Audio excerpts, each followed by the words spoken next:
All right. Time for our next topic. So, what we're going to start talking about today are volumes of revolution. Also, we're going to find an actual working pen. That one was not a working pen. There we go. Volumes of revolution. Now, it's kind of a fancy name for something that really, when you get right down to it, the name makes a lot of sense. But it's not really that complicated that it needs a really fancy name. It is a very sensible name. The idea behind a volume of revolution is this, okay? If I take some kind of a curve, let me just draw a picture, because I think that's the easiest way to explain what's going on here. Let's suppose that I have got some A and B, and I have some kind of a function here. We're going to call this function f of x. And then what we're going to do is we're going to form a three-dimensional shape. The way I'm going to form that three-dimensional shape is going to be by taking this thing, and I can do this in other ways too, but to start with, let's just say that I take this and I rotate this in 3 dimensions around the x-axis. So what I'm kind of doing is I take this thing and I spin it. So that gets spun there. This is going to get spun here. This is going to get spun over here. And so what I end up with is, I end up with a very challenging problem for a person who cannot draw very well, but I end up, think of like spinning a pot on a wheel. If you've ever seen a pottery wheel, that's basically what we're doing here, okay? Think of like the center of the pottery wheel is along here, and the only difference with a pottery wheel, usually a pottery wheel, you're spinning around like this, and the pot sits on a horizontal surface. Well, this time my surface is actually vertical like this, but I'm just spinning this thing around to get a pot. And you can do this to form 3-dimensional shapes. Well, obviously, not all 3-dimensional shapes are formed this way, but you can form a lot of them because, hey. All right, sorry about that. I had a student coming in who was asking me a question about actually getting our textbook to work. So, not for Calc 2, for Calc 1, but same textbook. Okay, so the idea behind volumes of revolution, we have these basically pots that we are spinning. And we want to know, how could we calculate the volume of this thing? Well, the answer is we're going to approximate the volume here by essentially thinking of how would I break this thing up into little pieces. In other words, think about taking this object and slicing it up into really thin pieces. So I'm not going to draw the whole thing because it would get very, very cluttered. But if I start over here on the left, I could start by, essentially, I approximate this by putting in a thin round disc here with a little bit of a thickness. And then I put in another, sorry, this is again my drawing being bad. Another thin round disc over here, right? So in other words, I can sort of build this thing up by stacking a bunch of circular discs, slightly thickened circular discs. And that is one way to approximate this volume. You try to fill this thing up with circular discs. Now, why are circular discs good? Well, the reason a circular disc is good is because we know what the volume of that thing should be. We know that the volume of a cylindrical disc, and let me try to draw a cylindrical disc. So think of this cylindrical disc. It's actually kind of shaped like if you go into a grocery store and you see like one of those little cans of cat food or something, or I guess they use it for human food too, but it's that kind of a shape, except it's on its side. And if I have one of these things, and I know the radius is r, and I know that the width of this thing is W, well, we know what the volume of this thing is. The volume is going to be pi r squared. That's the area of our circle, the area of one of the end caps of this thing. And then it's going to be multiplied by this width. Really, the width here is kind of what we would usually think of as the height of a cylinder. But because everything is on its side, that is what we're going with here. So what we are doing is we're approximating this thing by using these cylinders. And what happens when we do that? Well, the answer is we're going to get a Riemann sum. And this is, again, I say this a lot, but I say it a lot because it's really true and it is important in terms of tying together everything that we do this semester, or a lot of what we're doing this semester. A lot of what we are going to do is we will approximate something and we will see that the approximation is a Riemann sum.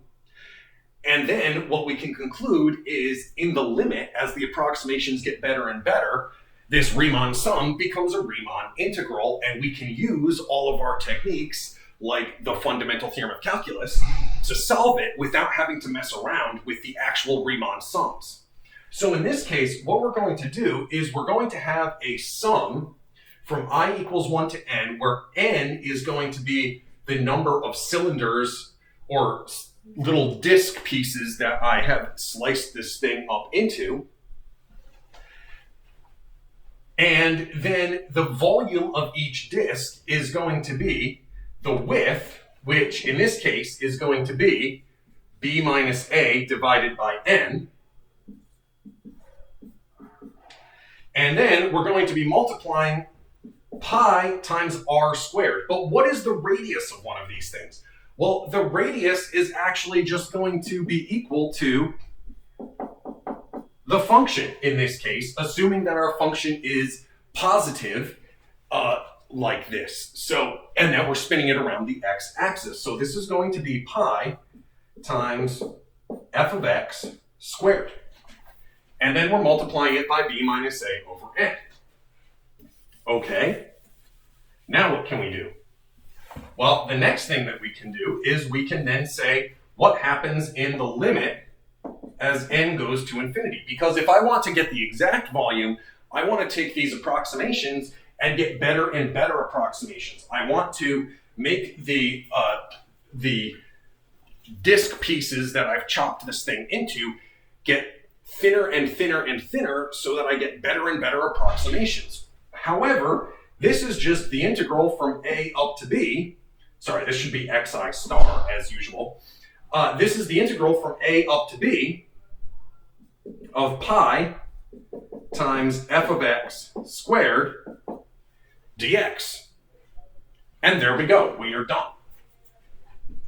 So what we have actually figured out here is that this is the formula for how do you find the volume of revolution for one of these things. So just to give you a quick example of this, let's suppose that we want to know what is the volume of revolution for the curve y equals square root of x from 0 to 3. So what's going on here is I'm taking this square root of x business, right? This is kind of what y equals square root of x looks like. I'm starting at 0, I'm coming out to 3, and I rotate this thing around. So we end up with this, I mean, what is it like? It's sort of like a rounded cone shape kind of thing going on here. So that's the picture that we have, and we want to know what is the volume of revolution. Now, if you think about rounded cone shapes like this, one of the things that might be this kind of shape would be, let's say, the nose of a rocket. Like we're trying to shoot something up into space on a rocket, and we need to make a nose cap for it. Well, nose caps are going to generally be kind of circular like this. So they are definitely volumes of revolution. And if you need to fit a certain amount of material in there, calculating the volume is going to be important. So what we're going to have then is the integral from 0 up to 3 of pi times square root x squared dx. Well, that's just the integral from 0 up to 3 of pi x dx. And that is going to be pi over 2x squared evaluated from 0 up to 3. And that becomes 9 pi over 2 minus 0. The minus 0 just goes away, of course, because we're subtracting 0. So that's that. And there's our volumes of revolution by this method. So that's one example. We can think of other kinds of examples as well. For instance, what if we wanted to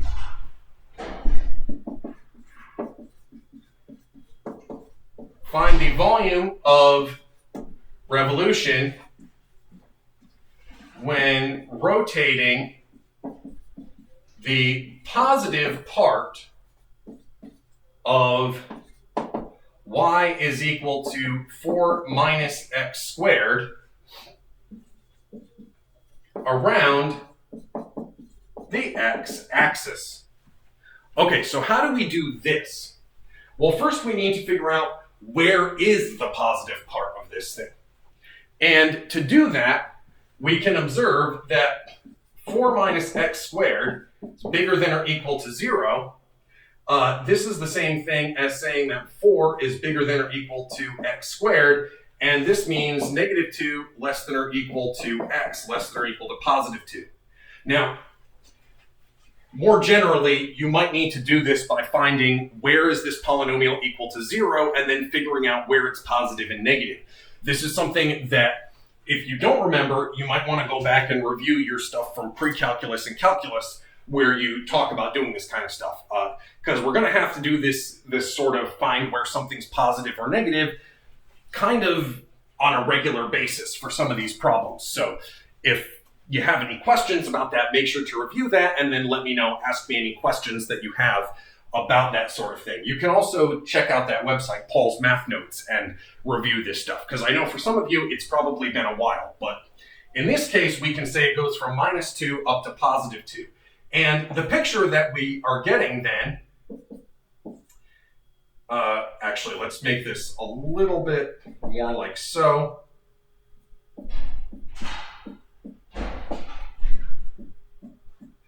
We are taking this upside down parabola shape and we're rotating it. So what we're going to end up with is this sort of almost a flying saucer kind of shape. Okay, that was kind of a terrible drawing on my part, but I hope you sort of get the idea. You can also think of it as almost like a yo-yo shape, maybe. I don't know. But that's what we are doing. And in this case, the integral that we're going to have is we're going to have the integral from minus 2 up to positive 2, 4 minus x squared, that's going to be squared and multiplied by pi times dx. And so there is our integral. Now, how can we do this integral? Well, to actually do the integral, we want to turn this into the integral from minus 2 up to 2 of pi times 16 minus 8x squared plus x to the 4th dx. And at this point, this is kind of a standard kind of integral to do, so I'm going to sort of skip over actually solving this integral and leave this as an exercise for you guys to think about. If you run into a lot of trouble here, if you can't figure out how to do it, let me know and we can certainly talk about what you do here. But I'm hoping at this point that you'll be pretty comfortable just doing definite integrals that involve polynomials sort of without having to spend a lot of time necessarily thinking about them. One thing that will make this easier for you, by the way, is to observe this is an even integral. And because it is an even integral, or I should say, this is an even function. When you integrate an even function from minus 2 to positive 2, or in general from minus a to positive a, what you can do is you can turn that into 2 times the integral from 0 to a, in this case 0 to 2, of that function. And the reason you can do that is it's an even function. So whatever you do on the left-hand side and on the right-hand side are going to give you the same thing. This makes it a bit easier because it's easier to evaluate something from 0 to 2 than to evaluate something from -2 to +2. So that can be a little bit of a helpful thing as well. Now, the tricky thing about this sort of stuff is that you may, in some cases, not necessarily just be rotating around the x-axis. You might be rotating around a different line. And if you rotate around a different line, we can use the same kind of general argument to come up with a way to get the volume as a Riemann integral. So let's talk about what if instead of taking a curve and rotating it around the x-axis, what if we rotate around the y-axis?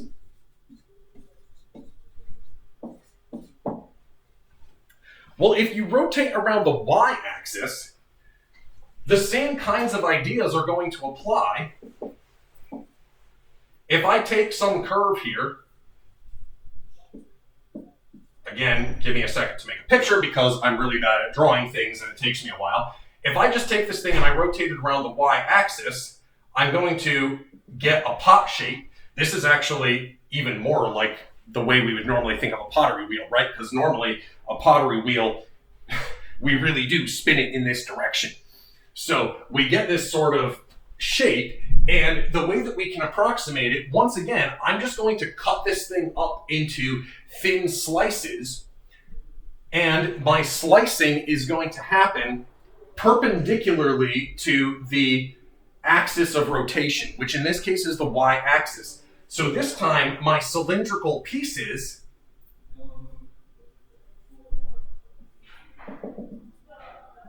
there's my cylindrical piece. In this case, the radius here is going to actually be x given as a function of y. So if this curve has x is equal to g of y, then the radius is g of y. And the height here, h, is going to be b minus a divided by n. So it's very similar to what we did before, except we've interchanged the horizontal and the vertical. We've interchanged the x and the y. But otherwise, there's no real problems here. There's not really any particular issues that have come up that make anything go differently. We're really still dealing with a Riemann sum here involving these disk slices, okay? So what do I get? Well, what I get is the sum from I equals 1 up to n. The radius is going to actually be, again, I forgot my I star business here. For some reason, I'm forgetting that all the time today. It's going to be pi times GYI star squared times b minus a over n. Well, in the limit as n goes to infinity, this is going to be the integral from a up to b, pi g of y squared dy. So we're just doing an integral that happens along the y-axis. The thing to notice is when you use this slicing method, when you slice into disks to get the volume, the resulting integral always happens along the axis of rotation. So the axis of rotation is that line that you're rotating around. If you think about, in 3 dimensions, to rotate, I always have to rotate around some line. Whatever direction that, you guys can't see that, whatever direction the line is in, I'm rotating in a plane that is perpendicular to it. Well, that's the axis of rotation, and my integral always takes place along the axis of rotation. So this allows us to set up some problems that we otherwise wouldn't be able to necessarily do. So let me show you this example. What if we want to find the volume of revolution for y is equal to square root x from x equals 0 to x equals 4 But this time we're going around the y-axis instead of the x-axis. So we're going to have to be a little bit careful here. Let's carefully draw a picture of what is going on. We have y equals square root x. So that is going to look like this. And we're going from 0 to 4, so I'm only going to draw that portion. Right? Okay, now, instead of spinning this like we did before, we did this with going around the x-axis where we got that sort of smooth cone shape. But in this case, we're actually going around the y-axis, so we're going to get something like this.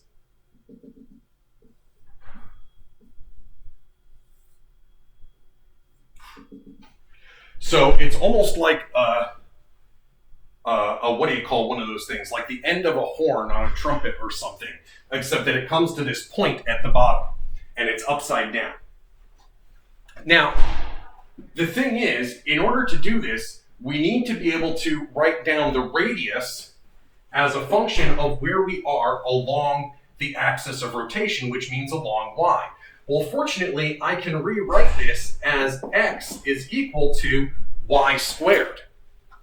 And x equals y squared, instead of going from 0 up to 4 along x, this goes from 0 up to 2 along y.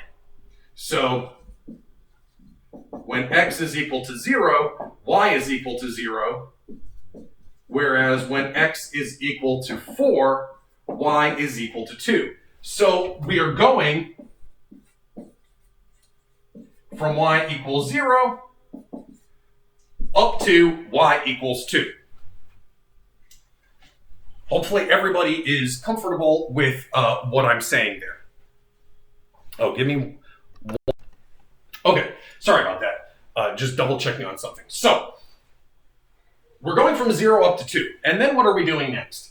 Well, that's kind of all we need because we've written down the radius here. The radius is y squared. So the integral that we're going to get is going to be the integral from 0 up to 2 of pi y squared squared dy.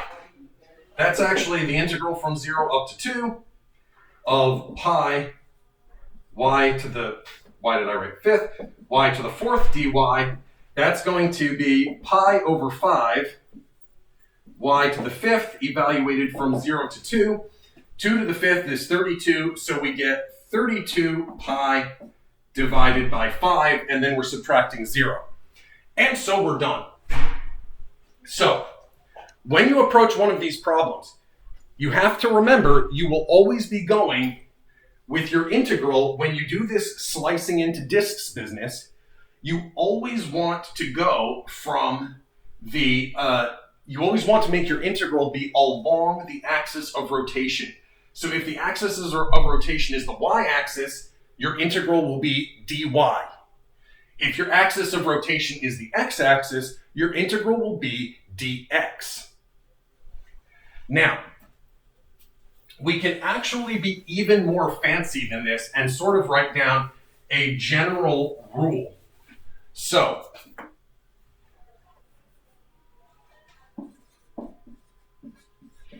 when rotating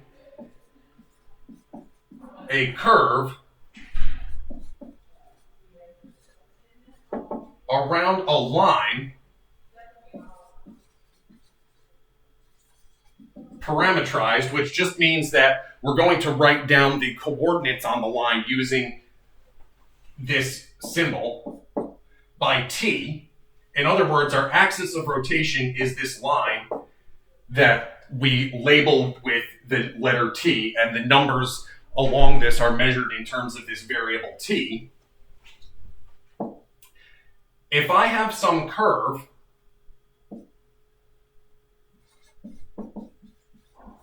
we need to find the radius as a function of t. The radius perpendicular to this t line. So I need to be able to find what is this distance here. This is my radius.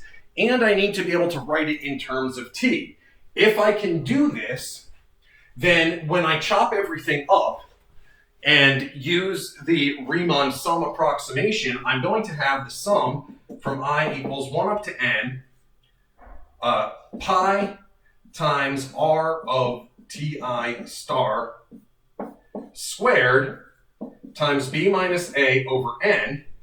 And as n goes to infinity, this is going to approach the integral from a up to b of pi times r of t squared dt.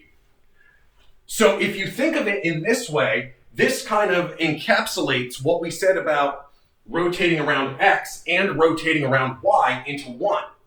If we rotate around x, then our t is actually x. If we rotate around y, then our t is actually y.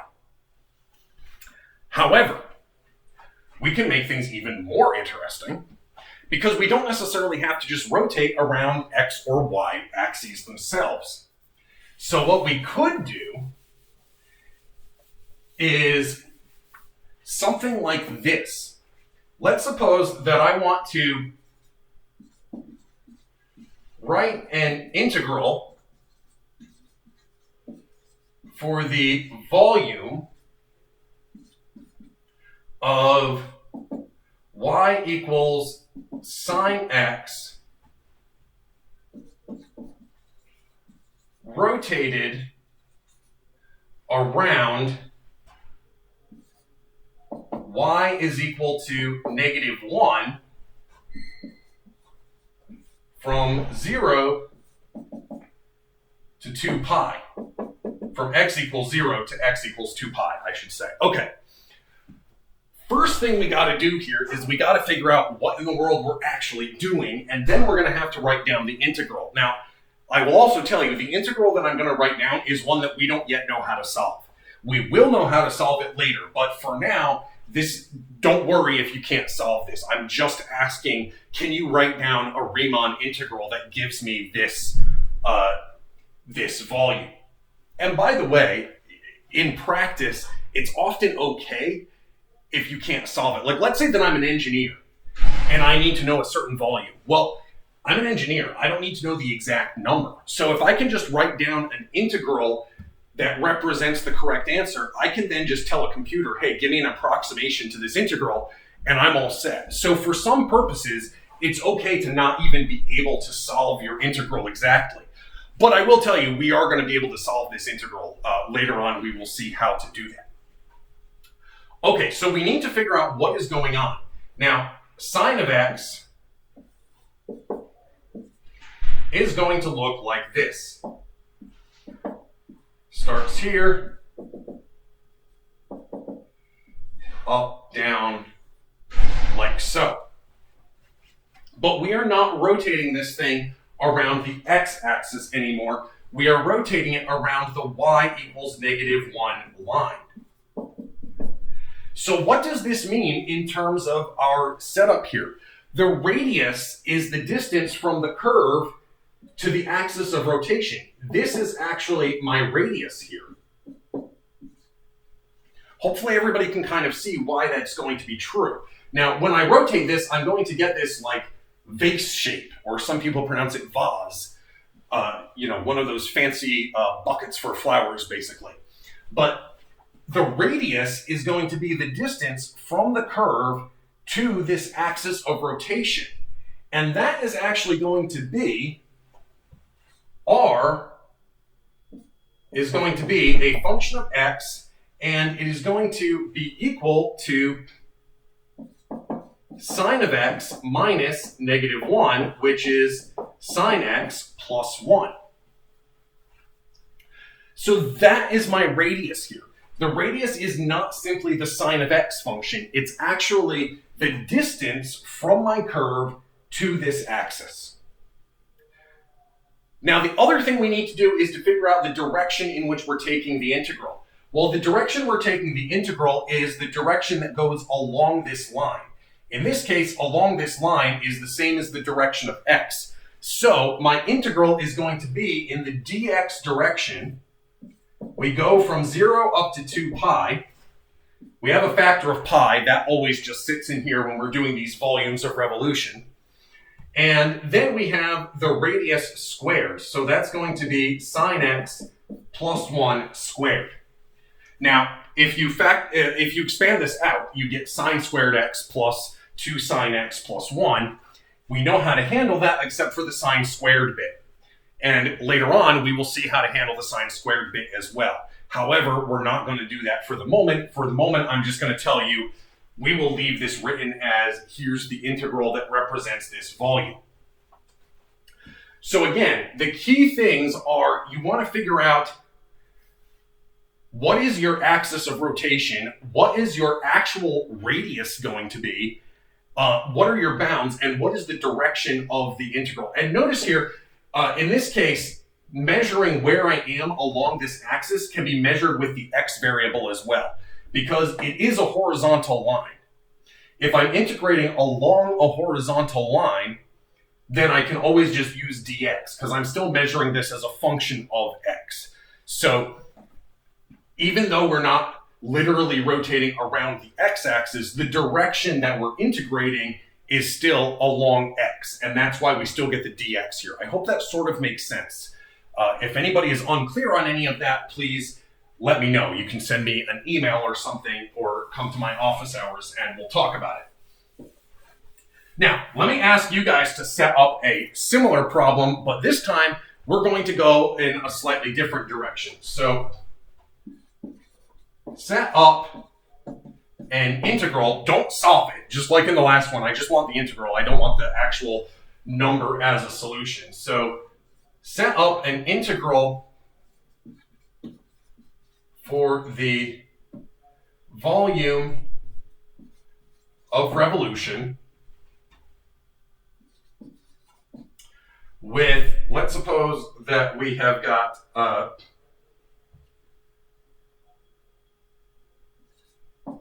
y equals x cubed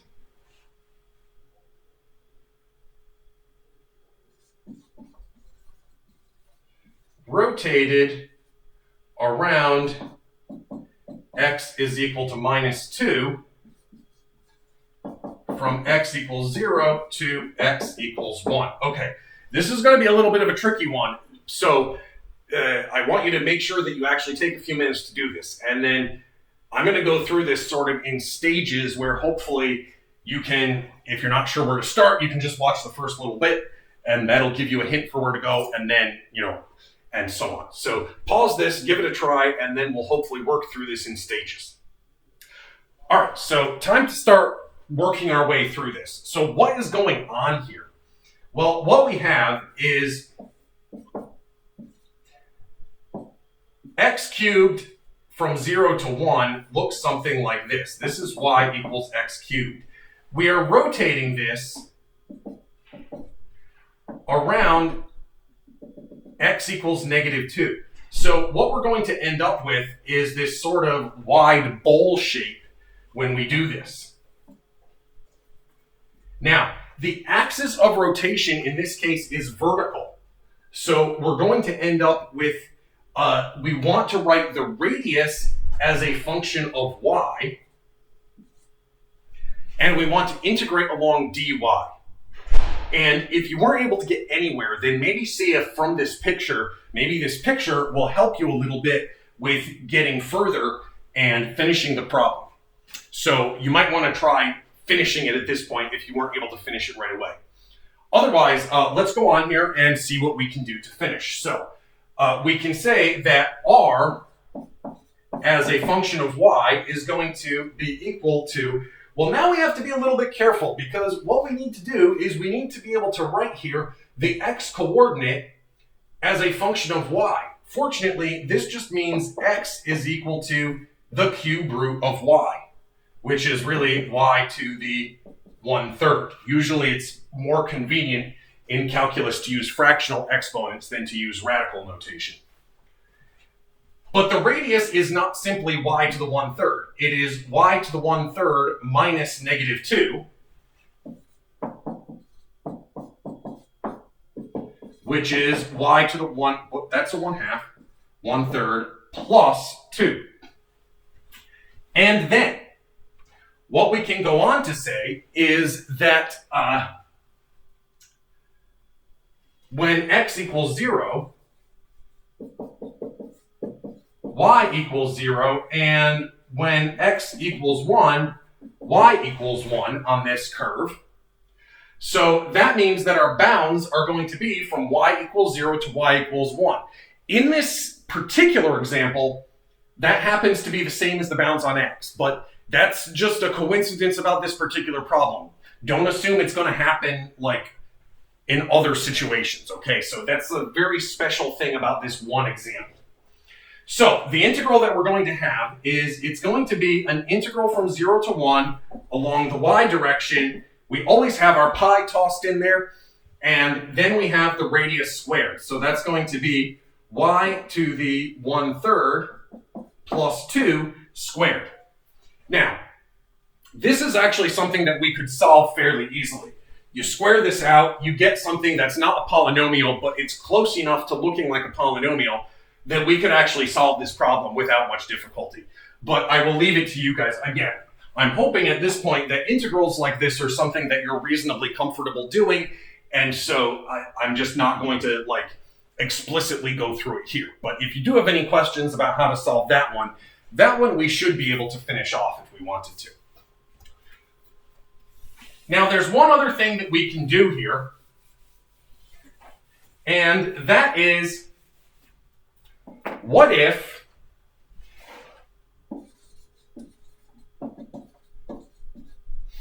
we spin to get a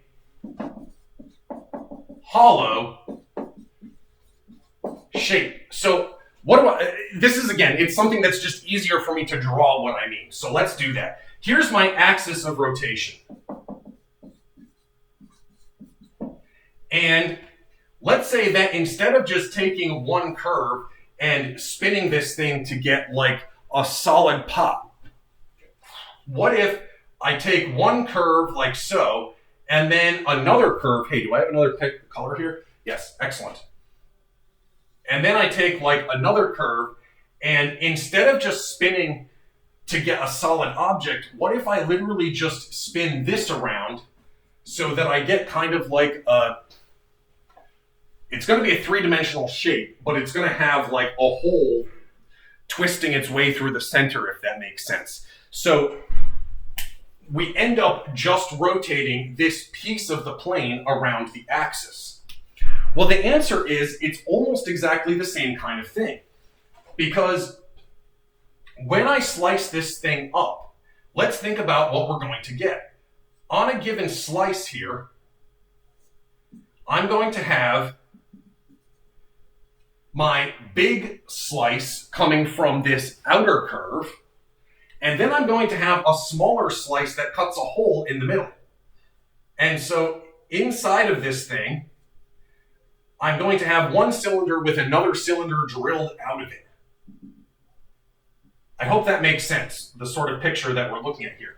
Well, what is the volume of a cylinder with another cylinder drilled out of the middle like this? It's just going to be pi times the outer radius squared minus the inner radius squared times the width. Why is this? Well, that's because the area of a shape like this, where I have two concentric circles, and so here is my R inner, here is my R outer, so I have an inner radius and an outer radius. The area of one of these things is the area of the big circle minus the area of the little circle. And then the volume of this thing is just the area of this base times the width of the thing. So that's where we get this from. By the way, a shape like this, where we have a circle with another circle taken out of the middle, there are two kinds of names for this sort of thing. The sort of intuitive name is the washer, because it looks like one of those washers you would use if you were working with screws and nails and things like, or I guess mostly with screws you use washers, but when you use screws and things like that, you sometimes use washers to help hold them in place, and they have this kind of shape. The mathematical name for one of these things is an annulus. An annulus is a circle with another circle drilled out of the middle. And the plural is annuli. So, this method for getting volumes is sometimes called the washer method, but it's also sometimes called the method of annuli because we are getting the volume by using these washer shapes in order to find them. Now, where does all of this lead us? Well, it leads us to say that since this is the volume of one of these things, we can write down a Riemann sum. I promise we can actually write down a Riemann sum here. It's going to be the sum from I equals 1 up to n of pi times the R outer evaluated at Ti star minus R inner evaluated at Ti star times B minus A over n. And in the limit, this approaches the integral from A up to B, pi times, sorry, this should be squared, and this should be squared. I've just lost track of how many things should be squared here. There we go. Yes, I have the right number of parentheses. I was worried I had the wrong number of parentheses here, but I have got the correct numbers now. So this becomes R outer of T squared minus R inner of T squared dt, where once again the dt just means whatever axis we happen to be integrating along, that's what we do. So let me write down a couple of examples of this kind of thing for you to think about here. And once again, I'm going to strongly encourage you to look at more examples because all of these things that we're doing, they are not simple. These are tricky things to kind of set up and deal with. So I want to make sure that you guys see plenty of examples that you work with. Now, for this one, let's suppose that we want to rotate the region between y equals x and y equals x squared around y equals 2. So let's kind of see what in the world is going on here. If I graph y equals x and y equals x squared,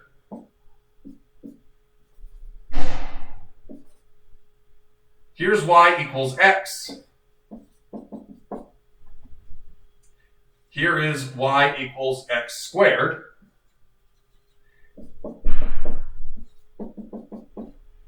So this is the region that is getting rotated between these two. It is getting rotated around this axis, y equals positive 2. So the inner radius is going to be the distance from y equals 2 to y equals x. That is the inner radius. The outer radius is actually going to be the distance from y equals 2 all the way down to y equals x squared. How do I know which one is inner and which one is outer? Well, the outer radius is always the bigger one. And in this case, that is the bigger distance here. So what we can say here is that the inner radius is going to be equal to 2 minus x. The outer radius is going to be equal to 2 minus x squared. And we are running from x equals 0 up to x equals 1. So the integral that we're going to get is the integral from 0 to 1 of pi times 2 minus x squared squared minus 2 minus x squared dx. Now we're dealing with a horizontal axis of rotation, so that's where the dx comes from. And that's why we're writing everything in terms of the radius. That's all a function of x, because we need to write down the radius as a function as we move along the axis of rotation. And that is the same as moving along the x direction. Once again, this is actually a problem that we could solve fully if we wanted to. It's not all that difficult. It's one of those things which is tedious, meaning that it is long and boring, but it's not especially tricky. It doesn't require any complicated techniques. So that doesn't necessarily make it easy. It just means it's something that we ought to be able to do with the stuff that we already know. This really just turns into a polynomial that we're integrating, and then we're done. So this is an example of doing that kind of thing. Let me give you one more example of this sort of thing, just to sort of illustrate what kind of thing is going on here. So let's suppose that I want to rotate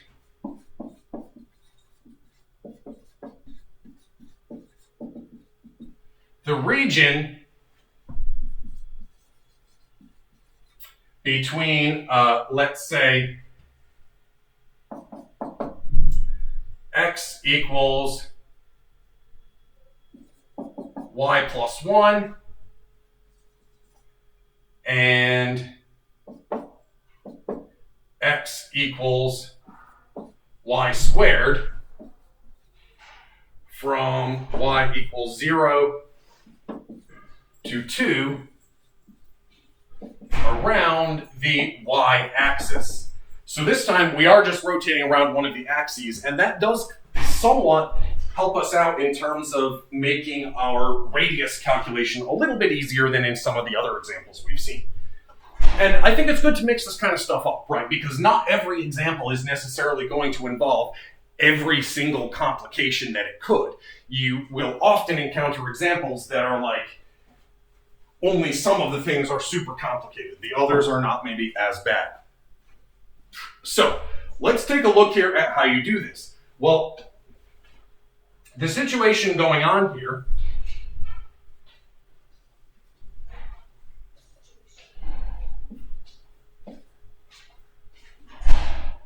this one is going to be, the complication we're going to get to here is, well, you'll see in a second here, what makes this one more complicated in one sense. So here is what's going on. Here is the y plus 1. That goes like this. And here is the x equals y squared. That's a parabola sitting on its side, like so. The complication comes in from the fact that I now have two different regions to deal with. I've got this region here, and I've got this region here.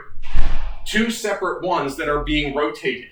Now the problem is that the inner radius changes, and the outer radius changes. So here's the inner radius here. The inner radius goes from the y-axis over to the y squared curve, but at this point they cross, and now the y squared is actually the outer curve. That throws things a bit. So what we're going to have is we're going to be integrating from 0 up to wherever these things cross with one of the, with one inner radius and one outer radius, but then we're going to integrate from wherever they cross through the rest of it, and we have to switch the inner and outer radius, because once I get above that point, well, now the outer radius actually goes over to the x squared, and the inner radius only goes over to the y plus 1 curve. So what we need to do is we need to figure out where do these equal each other. So y squared equals y plus 1. That's the same thing as y squared minus y minus 1 equals 0. And in order to solve that, we're going to need to use the quadratic formula. So we get y is equal to 1 plus or minus the square root of minus 1 squared minus 4 times 1 times minus 1, all divided by 2. So that's 1 plus or minus the square root of 5 divided by 2. And the positive option is the one that we are looking at. So that's going to be 1 plus the square root of 5 divided by 2. So this line where they cross, this is at y equals 1 plus radical 5 divided by 2. Okay, hopefully everybody follows what is going on there. So again, I'm just using the quadratic formula stuff here. Nothing new or, hopefully stuff that you remember seeing before. And if you don't remember how to do this, make sure to go back and sort of check yourself. Why am I still wearing this mask? I was talking to a student a few minutes ago, and I had this mask on, and I forgot to take it off for the rest of this thing. So, yeah, I'm an idiot. Okay, so now that we know where they cross, we can say the volume coming from this part is going to be the integral from 0 up to 1 plus square root 5 over 2 of pi times the outer radius is going to be y plus 1 squared, and the inner radius is going to be y squared dy, and then we have to add in the part of the volume coming from integrating from 1 plus radical 5 over 2 up to 2.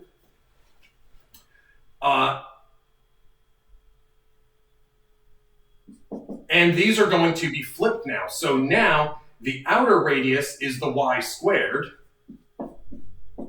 and the inner radius is the y plus 1. And I apologize for everything being kind of smushed in here, but I wanted to have room for my actual picture. Okay, so there we go. That is how you would set up something like this. And in this case, things actually got a little more complicated simply because we had these two different regions to worry about. Now, again, you need to look at more examples of this stuff. I mean, unless you're really good with this stuff, you're probably going to want to look at more examples. So make sure that you read the examples in section 6.2 of your textbook, and make sure to go to Paul's math notes and read those examples as well if you want some additional view of this stuff, because this is not easy stuff, okay? And if you have any questions, let me know, but hopefully everything that we said here kind of made sense, and if there's anything that you didn't get, you can always rewatch it and send me questions, and we'll hopefully clear things up. So I will be posting one more video this week, but in the meantime, good luck working through this stuff, and hopefully you don't find this too overwhelming. Once you get it, as you practice it, it gets better. But this is always going to be complicated stuff. It's not really a simple subject, calculus 2. So anyway, I will see you guys in a couple of days.